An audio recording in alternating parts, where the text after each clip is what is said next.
Manoj sir, अब आपका पहला रिएक्शन, इस बजट को मिडिल क्लास के लिए आप कैसे आंकते हैं? देखिए, मेरे ख्याल से तो मिडिल क्लास के लिए ये बजट काफ़ी अच्छा है, और लेकिन मेरा इंटरेस्ट एक और चीज़ में रहेगा, जैसा कि फाइनेंस मिनिस्टर ने बोला कि इससे हम 1 लाख करोड़ रुपए का जो डायरेक्ट टैक्स रेवेन्यू है वो हमारा कम होगा, फोरगो करेंगे।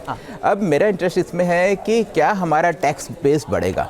आज की डेट में क्या है कि सिर्फ 2.2% ऑफ द एडेड पॉपुलेशन हमारे देश की टैक्स पे करती है।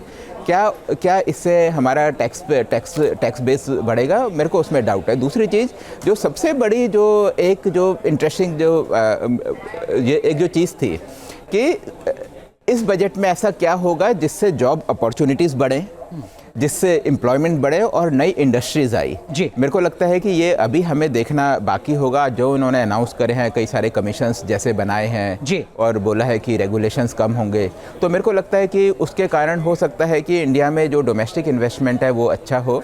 ठीक है। और जो एक टैक्स टेरर रिजीम था, इन्होंने उसको कम करने की कोशिश करी है। ठीक है बैजल साहब, यही सवाल जो मनोज गरोड़ा सर के जहन में है, क्या इससे टैक्स बेस बढ़ेगा? 10 करोड़ लोग आईटीआर फाइल करते हैं, उनमें से टैक्स सिर्फ 3 करोड़ लोग ही देते हैं, क्या वो बेस बढ़ेगा?